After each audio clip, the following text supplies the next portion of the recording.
Waktu awal masuk dulu ya Pak Tri ya. Mohon maaf ini bukan menyinggung apa-apa. Pak Tri dulu lulusan apa? SMA ya? SMA. SMA. SMA. Pernah nggak pikiran mau jadi manajer? Nggak pernah sih. Nggak pernah kepikiran. Nggak pernah. Hai sahabat sekelas semuanya, kita bertemu lagi di Inspirasi Sekelas. Kisahmu, inspirasiku.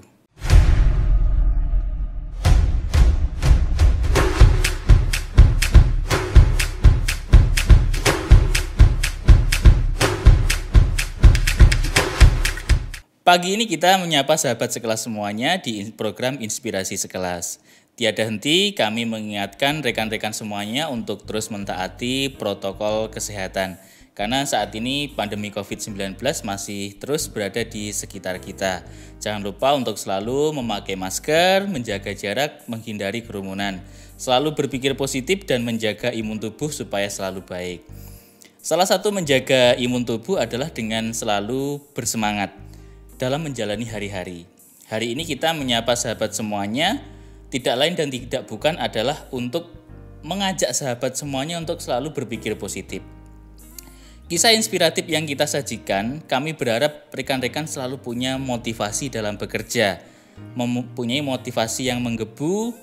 Ternyata di JNT juga banyak orang yang meniti karir dari bawah dan bekerja dengan setulus hati, kini sudah memulai menuai hasilnya. Ada yang mulai dari sprinter, ada yang mulai dari transporter, admin, koordinator, supervisor. Minggu lalu dari back office juga sudah kita undang dan bercerita tentang bagaimana pengalamannya, kesan-kesannya ketika bekerja di JNT ini. Dan cerita-cerita itu adalah cerita yang real. Artinya apa teman-teman semuanya? Selalu ada harapan jika kita mau selalu untuk berusaha. Tamu kita hari ini adalah seorang yang dulunya juga mengawali karir itu dari level yang terbawah, yaitu meniti karir dari sprinter sejak tahun 2015. Artinya apa teman-teman? Seperti yang prolog saya awal di depan tadi, tidak ada yang tidak mungkin. Di JNT ketika Anda bekerja dengan sungguh-sungguh, pasti selalu ada harapan.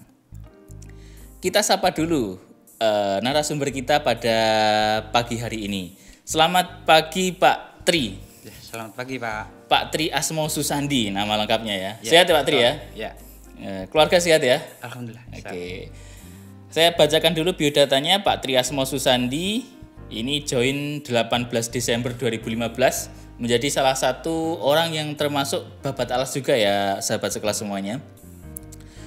Pertama dulu penempatan di Sidoarjo ya. Sekarang sudah berpindah ke Surabaya. Ini Pak Tri ini juga mengawali karirnya sebagai sprinter, betul ya? Ya. Betul ya.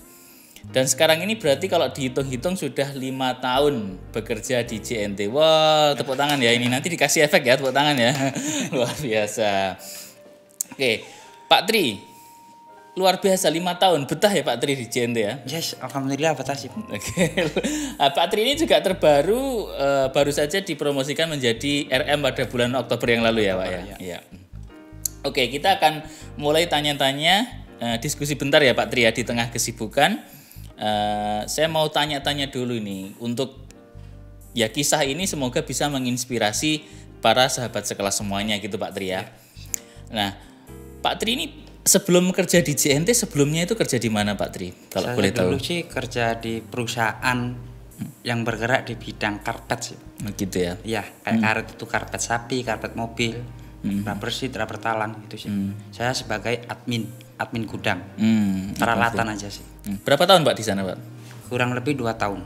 Nah itu pekerjaan pertama di situ atau sebelumnya sudah pernah? Sebelumnya udah pernah sih. Oh pindah-pindah pekerjaan. Pindah-pindah pekerjaan. Pindah-pindah yang pekerjaan. Terakhir di perusahaan karet itu. Ya, oke.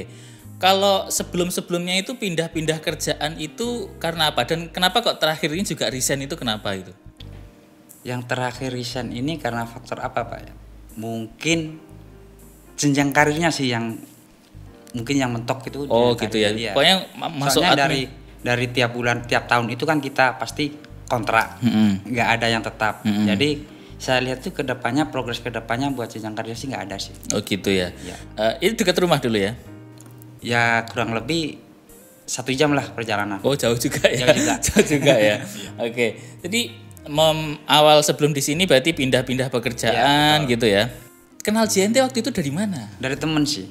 Gimana itu ceritanya? Ceritanya kan kita kan biasanya kan kumpul bengkel waktu itu ngopi-ngopi, perbaiki motor lah. Iya. Itu ketemu sama, ini sebutin nama enggak apa-apa kan? Enggak apa-apa. Sama Pak Ulum.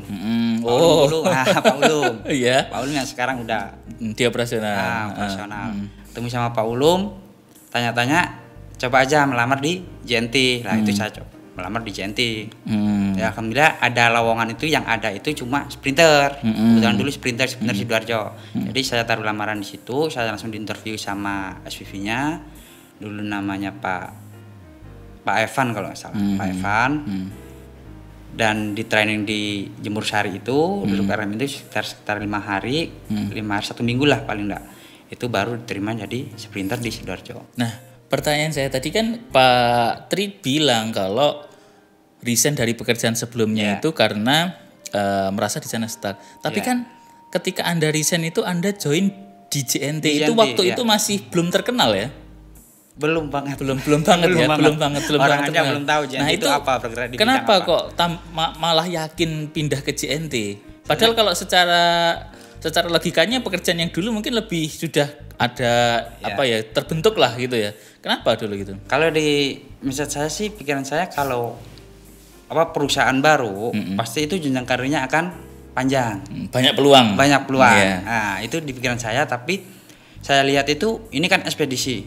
Yang dijual itu jasa, pasti akan lama. Berkelanjutannya itu lama. Jadi saya masuk di situ. Kemarin tuh saya ada 2 pilihan sih, Pak, sebetulnya. 2 pilihan tempat kerja. Ya. Mau jadi QC di perusahaan konveksi atau di JNT ini. Saya dua-duanya dipanggil. Jadi saya pilih di JNT ini. Yang itu saya lepas. Karena saya mantapnya sih di JNT sih. Oke. Nah, ya memang balik lagi awal join di 2015 itu kan JNT masih baru. Waktu itu berarti ada 2 pilihan ya, 2 pilihan. Dan menurut Pak Tri ini pilihan yang benar atau salah yang benar banget. Benar banget ya. Ya. Jalan hidup ya berarti. Jalan hidup. Kalau tanggapan keluarga sendiri waktu itu sudah berkeluarga, Pak ya? Sudah berkeluarga join di JNT. Tanggapan keluarga sendiri gimana waktu kan sebelumnya kerja di kantor. Ya, admin kan di kantor ya itu ya. Terus sprinter itu kan ya di lapangan. Ya gitu, gimana tanggapan keluarga waktu itu? Kalau tanggapan keluarga sih sebetulnya sih mendukung saya sih, karena faktor apa yang saya lakukan itu pasti keluarga akan mendukung. Misalkan itu memang kembali lagi buat keluarga sih. Itu aja sih, Pak. Saat ini Pak Tri sudah punya anak ya? Udah. Sekolah? Oh, sekolah. Oke. Nah, waktu memulai karir menjadi sprinter itu di SDA 1. SDA 1 ya. Ini ada cerita menarik apa dulu waktu jadi sprinter? Suka dukanya apa dulu waktu jadi sprinter awal-awal? Mungkin di-sharing biar yang mungkin saat ini masih jadi sprinter itu enggak berkecil hati, Pak. Karena kesempatan berkarir di JNT ini kan sangat terbuka sekali gitu. Kita masih sangat banyak istilahnya berkembang perusahaan ini. Gimana? Suka dukanya sih ya, kita waktu awal masuk di JNT jadi sprinter itu kita kan memang delivery aja, kita nggak ada paket. Yang kita delivery itu apa? Kita pick up aja nggak ada paket juga. Mana yang kita pick up? Customer juga belum ada. Jadi kita itu mulai masuk itu jam 8. Jam 8 itu sampai jam 10 nunggu delivery itu kadang telat kadang enggak. Kalau enggak telat baru kita delivery dulu. Delivery itu pun enggak ada 10 paket. Enggak ada 10 paket. Sprinternya berapa waktu itu? Sprinternya ada sekitar 4-5. Berarti cuma kebagian 2 paket lah. 2 paket, 3 paket. Nah, selebihnya itu kita kebanyakan itu cari customer. Gimana? Nyebar brosur. Ya, betul. Kita sebar brosur, kita datangi tiap perumahan, kita kasih brosur di tiap perumahan, di tiap pertokoan, di Kampung Batik. Kalau di Sidoarjo itu Kampung Batik itu kita sebar brosur semua. Nah, kalau itu kan awal-awal banget ya, awal-awal banget, waktu masih susah nyari paket, dapat 1 paket tuh langsung ambil ya. Kalau ada yang order berebut. Nah ini juga satu hal yang menarik. Jadi kalau mungkin para sprinter yang mungkin join di 2018 ke sini itu sudah nggak mengalami itu ya, tidak mengalami itu. Apalagi yang baru join di 2020 atau 2021, Anda harus bersyukur ketika yang Anda delivery itu banyak paket, nggak perlu mengeluh ya. Karena apa? Yang babat alas dulu itu pernah mengalami nggak ada paket itu lebih menderita daripada banyak paket gitu ya. Karena kita bingung yang kita kerjakan itu apa. Nah, gitu loh. Jadi kalau sekarang itu banyak paket, jangan menganggap wah masih banyak. Itu justru rezeki kita gitu kan Pak ya. Betul. Jadi ini satu pelajaran juga yang bisa kita petik dari cerita awalnya Pak Tri ini, sahabat sekelas semuanya, bahwasanya kalau banyak paket itu justru berkah buat kita. Dulu para perintis-perintis awal ini itu merasakan bagaimana susahnya cari paket, gitu Pak ya. Betul. Nah, kalau delivery terjauh dulu pernah kemana Pak? Ini kan kalau dulu kan masih satu kabupaten satu drop point kan ya. SDA 1 itu kan ke satu-satunya dulu gitu, gimana? Kita itu dulu itu 5 sprinter itu nggak ada area sih. Hari ini kita ke barat, mulai dari Sidoarjo kota itu sampai sepanjang perbatasan Mojokerto sana deliverynya. Kalau area selatan itu sampai perbatasan sama mana Pandaan, Japon, Rembung, Porong. Itu di cover satu sprinter. Satu sprinter. Ini ya, teman-teman bayangin lagi ya. Kalau sekarang ini kan tinggal dipersempit satu kecamatan, kadang satu kecamatan aja 2 tempat yang cover ya kan. Jadi 30 sampai 40 sprinter. Nah, itu dengan jumlah sprinter yang perbandingannya sudah berbeda sekali ya gitu kan. Gitu. Sampai perbatasan Pasuruan juga gitu ya. Gitu. Tergantung alamat ini ya yang mau dikirim. Nah, gitu. Luar biasa ini ya kisah-kisah cerita sprinter awal kita dulu. Nah, setelah jadi sprinter itu kan Pak Tri juga naik jadi koor ya. Tapi sebelum itu waktu masih nyebar-nyebar brosur itu ada yang nyantol waktu itu, Pak? Nyantol sih salah satu sih, Pak. Tapi tanya dulu. Ini betul enggak? Ekspedisi gitu ya. Betul enggak? Kita yakinkan sih. Kita dulu itu kan ada promo juga kan. Promo 1 minggu kalau nggak salah itu gratis ongkir. Ya. Itu pun banyak orang yang nggak percaya juga. Baru kita jelaskan, baru mereka titip. Itu pun cuma 1 dulu. Nyoba dulu gitu ya. Terus tapi ada yang dapat sampai sekarang itu masih sama kita juga ada. Ada gitu ya. Itu salah satu kalau dalam dunia marketing itu kegigihan ya. Kegigihan kita bagaimana meyakinkan customer. Jadi kadang ada yang dulu itu mulai join dengan kita itu hanya satu paket, nyoba dulu gitu. Jadi sekarang yang lagi open market gitu teman-teman, nggak usah berkecil hati ketika ditolak sekali atau apa ya Pak Tri ya. Karena zaman dulu itu kita juga meyakinkan sama.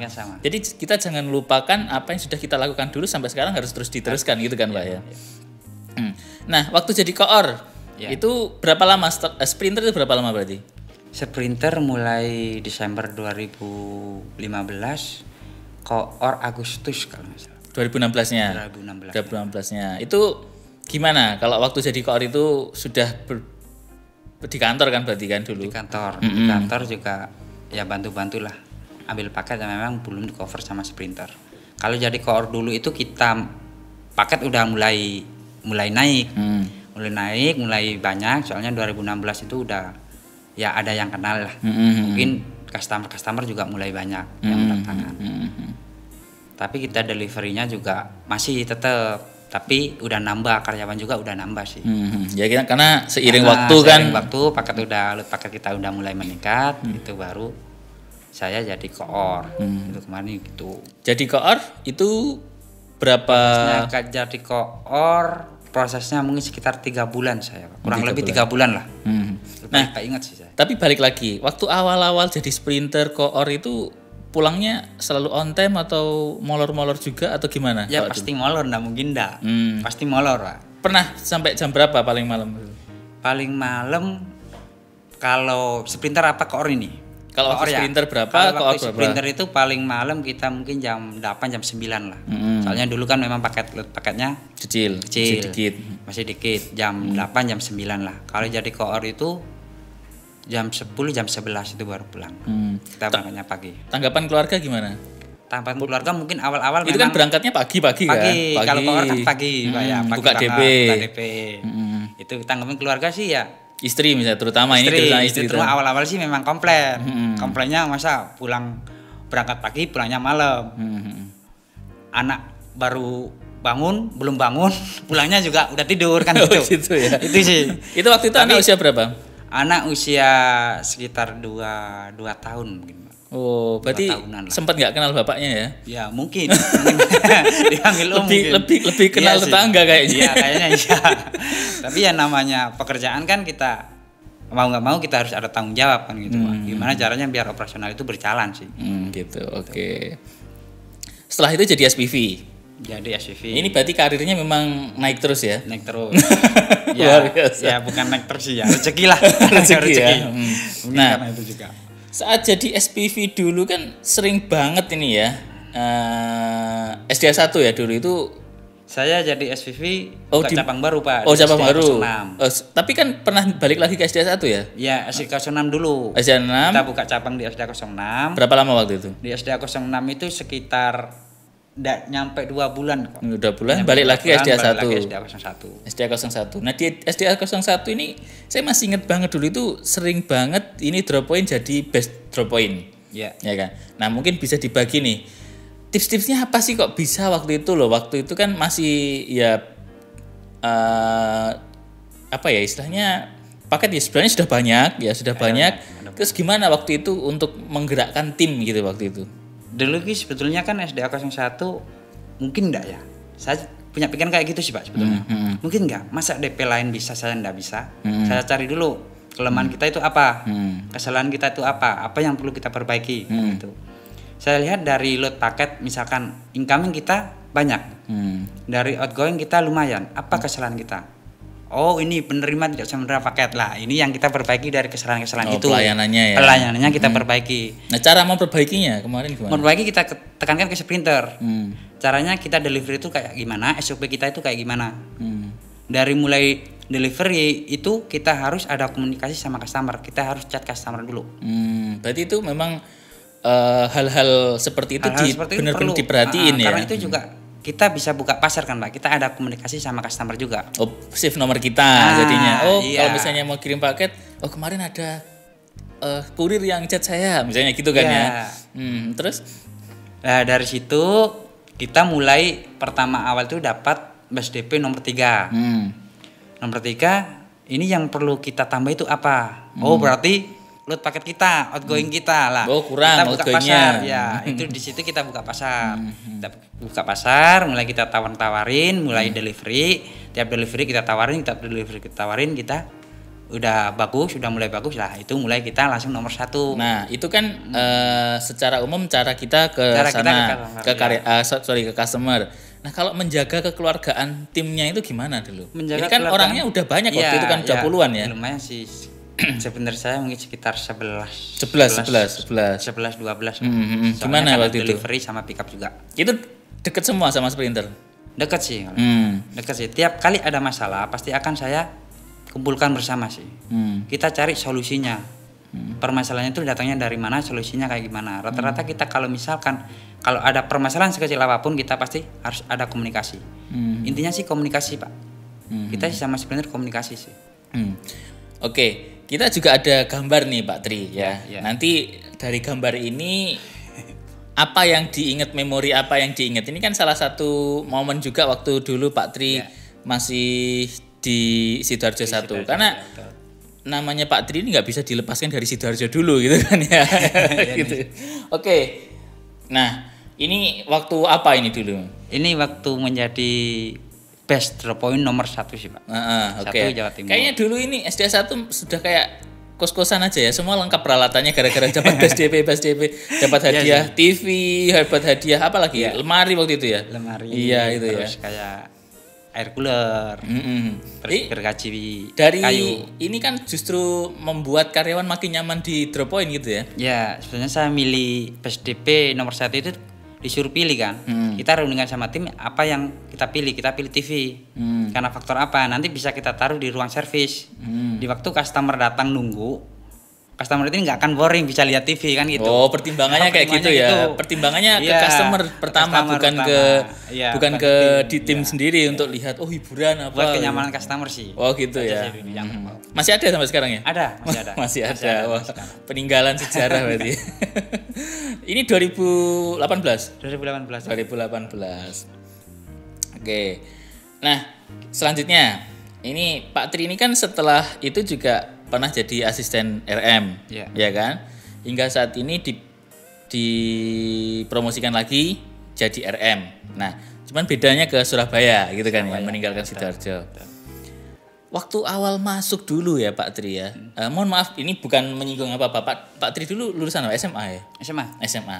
Pernah nggak pikiran mau jadi manajer?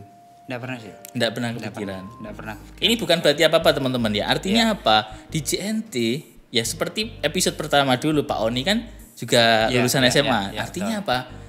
Bisa jadi seorang manajer. Nah, kesempatan itu selalu ada. Nah, ini kedua Pak Tri juga bukti nyata, artinya tidak hanya kalau mungkin ada yang bilang ya itu cuman Pak Oni aja, ternyata di sini juga ada Pak Tri yang bisa gitu loh. Nggak nyangka sama sekali ya Pak Tri ya. Ya menurut Pak Tri dari tanggung jawab sebelumnya itu jadi asisten RM, SPV sebelumnya kan ya. Ini tuh tantangan atau sebuah beban sih kalau menurut Pak Tri? Kalau menurut saya sih tantangan sih Pak. Tantangan karena faktor apa? Kita lakukan yang terbaik dulu. Yang kita lakukan yang terbaik dan kita lihat apa progres ke depannya. Yang perlu kita perbaiki itu apa? Cuma itu aja yang saya kerjakan tuh berusaha semaksimal mungkin dan apa ya motivasi. Masa saya nggak bisa kayak atasan saya kan gitu. Ya gitu ya. Jadi ada motivasinya. Yang terbaik dulu ya yang kita kerjakan. Yang terbaik dulu. Kita berusaha buat yang terbaik lah. Ketika diberikan kepercayaan, maka yang hal pertama yang dilakukan adalah lakukan yang terbaik dulu. Lakukan yang terbaik dulu. Okay, apa yang semaksimal mungkin yang kita bisa sih. Oke, kita lanjutkan Pak Tri. Selanjutnya, ini pertanyaan saya, menurut Pak Tri pencapaian yang sekarang itu sudah maksimal atau masih punya harapan lain? Kalau pencapaian sekarang sih yang saya lihat belum sih Pak. Kenapa? Harapan saya itu apa ya? Harapan saya itu tim saya itu memang benar-benar merasakan apa ya? Yang namanya kekeluargaan, diayomi, terus pendapatan diayomin. Itu sih yang saya cita-cita saya itu kayak gitu. Tim kita nyaman, bawahan kita nyaman, kita pasti akan senang juga, ya bangga juga sih. Itu sih yang cita-cita saya itu. Luar biasa sekali sih. Oke.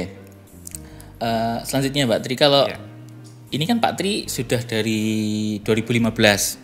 Awet-awet di sini juga. Nah, pasti pernah merasa bosen kerja gitu apa namanya? Karena rutinitas gitu ya, rutinitas. Apalagi mungkin merasa dulu jarang libur, liburnya cuman sebentar, kadang minggu libur masih di chat customer atau apa gitu kan ya. Betul. Ketika merasa capek itu motivasi terbesarnya Pak Tri itu apa? Keluarga atau apa atau? Kalau saya motivasi terbesar itu pasti keluarga nomor satu Pak. Keluarga, anak, orang tua itu pasti. Karena kan orang tua juga tinggal satu, tinggal ibu aja. Ya itu motivasi saya sih. Tiap saya capek pasti kalau pulang ya pulang malam saya lihat anak aja udah balik lagi ya, semangat lagi ya. Ya pasti nggak mungkin dah. Yang pertama keluarga sih. Yang kedua tuh kayak tim saya kalau saya lihat kayak jujur kalau saya misalkan keluar hari Minggu libur gitu ya keluar lihat kadang-kadang di jalan tuh lihat sprinter masih malam delivery, oh saya dulu kayak gitu ya. Sekarang alhamdulillah saya dikasih kesempatan buat kayak seperti ini ya. Bersyukur banget. Gak ada yang tidak mungkin sih menurut saya. Nah kalau kita ngomong waktu kan ya pasti banyak waktu yang fokusnya ke pekerjaan gitu ya. Gimana cara bagi waktu antara keluarga dan pekerjaan ini? Kan sudah mempunyai anak ini pasti berbeda rasanya gitu loh ya kan. Kalau dulu mungkin istri kan tadi kan sudah cerita pernah protes juga. Nah, terus sekarang sudah ngerti. Nah, sekarang anak ini gimana ini cara bagi waktunya? Kalau nanti pasti saya jelaskan sih. Kalau anak kan tanya kadang-kadang kan kalau saya panggilnya kok pulangnya malam? Ya, karena memang pekerjaan ayah lumayan banyak. Gitu. Saya jelaskan sih.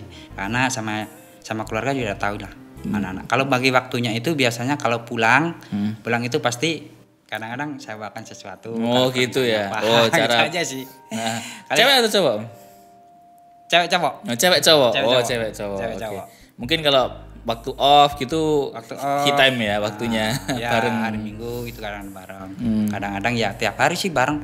Tiap hari kalau pulang kerja itu kadang-kadang saya ajak beli makan apa gitu aja sih Pak. Gitu ya. Kalau ngerti ya tapi ya anaknya. Ngerti. Oke. Tapi tadi kan kalau saya ngomongnya motivasi, pernah nggak sih dalam waktu 5 tahun ini gitu ya, ya seumuran CNT juga kan ya dari awal istilahnya kan CNT juga 5 tahun sekarang, itu pernah nggak kepikiran untuk resign itu dulu? Kalau resign sih nggak kepikiran Pak. Nggak kepikiran sama sekali ya? Sama sekali. Nggak Karena kepikiran. faktor apa? Saya kalau umur udah lumayan, udah tua. Senior itu ya, legend ya. Kalau kepikiran enggak, ya kepikiran saya itu saya buat pekerjaan ini mungkin yang terakhir. Yang terakhir. Jadi saya ini semaksimal mungkin saya fokuskan ke pekerjaan saya ini. Soalnya saya punya pikiran ini mungkin ini yang terakhir buat saya nggak pingin kerja di tempat lain lagi sih. Oh gitu ya. Kan saya sih gitu ya. Jadi saya benar-benar harus fokus di pekerjaan ini. Kalau pikiran resign enggak ada. Bukan berarti di zona nyaman ya, tapi bukan berarti nyaman. Di sini betul. pun ingin terus meningkatkan belajar, banyak belajar kan itu. Nah, selanjutnya ini Mas operator disiapin fotonya ya. Disiapin fotonya. Ini saya ada beberapa foto ini ya. Ini mungkin kenangan apa sih yang dipunya dulu ketika melihat sosok yang berikut ini. Nah, ini dari Pak Tri ini ada kenangan apa sih? Nah, kalau lihat ini kan ini pernah bareng ya dulu ya? Ya. Lama juga ya kayaknya ya? Lama. 2015 itu sudah dipegang Pak Leo? Pak Leo sudah Pak Leo ya? Pak Leo. Apa yang diingat dari seorang Pak Leo dulu? Pak Leo ya terima kasih sih. Saya terima kasih banyak sih sama Pak Leo. Karena faktor apa nggak ada Pak Leo saya nggak bisa sampai seperti ini.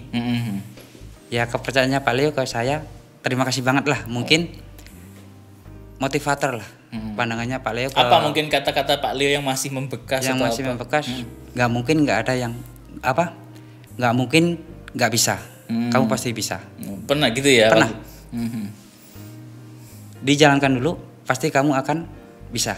Akan tercapai. Itu sih Pak Leo yang pernah dikatakan Pak Leo ke saya itu. Masih ingat ya sampai Masih sekarang? Ingat sampai sekarang. Ya. Itu waktu apa? Mau naik SPV dulu atau naik SPV? Naik SPV ya.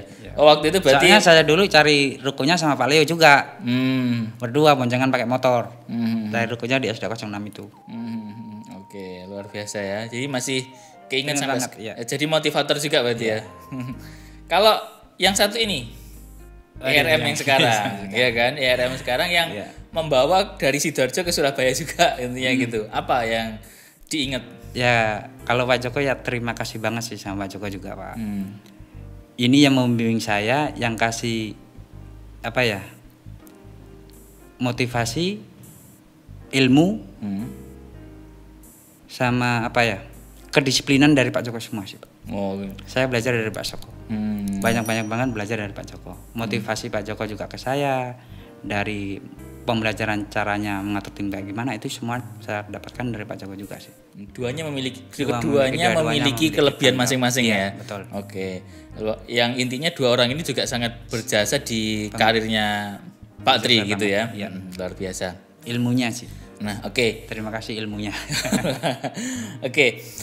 Karena memang teman-teman ketika kita dalam bekerja itu biasanya punya sosok yang kadang itu mungkin kata-katanya agak pedes atau apa, tapi buat motivasi kayak gitu Pak, buat motivasi. Akhirnya membuat kita itu sadar, betul. Ini kita harus ini itu. Jadi mungkin teman-teman kalau sahabat sekelas semuanya yang mungkin sempat SPV-nya atau apa nyeletuk ngomong apa bikin hati seng, itu jangan dianggap itu negatif. Orang itu memperhatikan kita artinya orang itu masih peduli dengan kita dan itu justru menjadi cambuk. Dan nanti ketika kita sudah dapat kesuksesan kita akan ingat selalu, iya orang ini berjasa loh buat saya karena dulu itu gara-gara dikasih tahu ini saya jadi seperti ini. Kalau enggak mungkin ya nggak tahu gitu loh. Jadi teman-teman ketika ada nasihat atau apa itu jangan dibuat negatif. Kalau sekarang kan banyak orang yang menganggap ketika dikasih tahu apa, wah ini orang ini ke saya nggak seneng atau apa. Ya, itu justru sebaliknya. Sebenarnya orang itu peduli dengan kita gitu ya.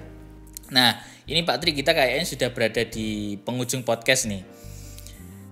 Jika hari ini ya pasti ini banyak tim-timnya Pak Tri yang sekarang Surabaya berapa? Surabaya 2 ini menyaksikan podcast ini. Apa yang ingin Pak Tri sampaikan ke rekan-rekan semuanya? Terima kasih atas kerjasamanya. Bisa lihat kamera juga Pak. Terima kasih atas kerjasamanya. Semoga kedepannya kita tetap terus bekerja, terus berusaha, dan kita bisa jadi nomor 1 terus. Karena mempertahankan itu Mempertahankan lebih itu susah lebih ya. susah. Lebih susah. Iya. Sudah? Oke, berikutnya. Ini pasti nanti dikasih tahu lah ya. Nanti keluarga, istri sama anak-anak nanti suruh lihat podcast ini Pak ya. Apa yang ingin disampaikan Pak Tri? Mungkin yang mau disampaikan Pak Tri apa ke keluarga? Ke keluarga ya. Atau ke anak atau ke istri gitu, langsung spesifik juga boleh gitu. Ya, Silakan. terima kasih dukungannya dari istri, dari ibu, dari keluarga lah pokoknya Pak ya. Terima kasih. Kalau tanpa doa dan dukungan keluarga, saya nggak akan sampai di sini. Gitu ya. Ya, terima kasih sih intinya, terima kasih. Ya. Nah, kalau doa dan harapan Pak Tri untuk JNT Express ke depannya itu seperti apa? Doa saya sih tetap jadi nomor 1. The best lah pokoknya Pak, the best, terbaik, dan jadi yang lebih baik lagi, karena faktor apa? Yang terbaik pasti akan dikenang. Nah, iya ya. Yang terbaik pasti akan dikenang. Benar, luar biasa. Nah, terakhir Pak Tri, mungkin ini sebagai closing statement juga motivasi untuk karyawan yang saat ini itu masih merintis karir di lapangan, ya kurir, ya sprinter yang masih di lapangan. Bahwa harapan itu kan selalu ada. Ada. Nah, ini Ada. bisa mungkin disampaikan sambil lihat kamera juga. Apa sih pesan untuk para seluruh kurir, sprinter yang masih di lapangan sekarang di seluruh Jawa Timur? Silakan. Harapan pasti ada. Buatlah yang terbaik, buat diri sendiri dan buat orang lain. Kan itu Pak. Capailah mimpi kamu. Kan itu Pak. Capailah mimpi kamu. Tidak ada yang tidak mungkin. Semuanya pasti mungkin. Tetaplah berusaha dan selalu berdoa. Wah, Yakin kita pasti bisa. Luar biasa. Kita boleh ya bekerja berusaha semaksimal mungkin, tapi Pasti. tadi kata kunci Pak Tri yang terakhir, jangan lupa untuk berdoa. Luar biasa sekali. Hari ini kita banyak belajar dari Pak Tri, mulai dari seseorang yang merintis karir dari level terbawah dan saat ini sudah jadi seorang RM. Kemudian juga tadi diceritakan perjuangannya ketika awal dulu nggak ada paket, harus delivery mengcover hampir 1 kabupaten, kita bisa dibilang seperti itu. Kemudian juga banyaklah hal apa yang tadi kita bincangkan, seperti dukungan keluarga itu sangat penting, motivasi dalam bekerja itu harus selalu ada. Itu menjadi poin-poin penting dari diskusi kita di pagi hari ini dengan Pak Tri Asmo Susandi. Nah, ini kita juga ada kenang-kenangan untuk Pak Tri. Nah, ini ada kenang-kenangan Pak Tri, bisa diterima. Oh ya, terima kasih. Nah, di tengah dulu Pak Tri biar kelihatan ini teman-teman ya. Ya, ini nanti buat Pak Tri ya. Ini juga ada kenang-kenangan juga dari JNT Express Jawa Timur Pak Tri ya. Terima kasih. Dengan plakat ini tuh kita berharap Pak Tri selalu ingat bahwa Pak Tri pernah menyampaikan motivasi untuk sahabat sekelas semuanya. Artinya mungkin di satu waktu, karena kita manusia itu pasti pernah mengalami titik kejenuhan, titik di bawah. Nanti Pak Tri lihat ini ya, plakatnya. Pernah menjadi pemateri, pernah menjadi narasumber di sini. Jadi malu lah kalau sampai nggak bisa bangkit lagi. Gitu Pak Tri ya. Ya, itu teman-teman diskusi kita di hari ini bersama Pak Tri Asmo Susandi. Ambil kisah-kisah inspiratif ini sebagai suatu motivasi kita dalam bekerja sehari-hari. Tadi apa yang dikatakan Pak Tri, harapan itu selalu ada. Harapan itu tidak akan pernah hilang selama kita mau bekerja dengan keras, bersungguh-sungguh, tulus dalam bekerja. Dan jangan lupa tadi kata kuncinya adalah kita juga meskipun sudah berikhtiar semaksimal mungkin, jangan lupa untuk selalu berdoa. Dan juga jangan lupa, biasa di akhir sesi jangan lupa klik tombol lonceng, subscribe ya, bagikan supaya yang termotivasi bukan hanya kamu saja, tapi juga orang-orang di sekeliling kamu, keluarga-keluarga kamu. Terima kasih, sampai jumpa di lain kesempatan, sehat selalu.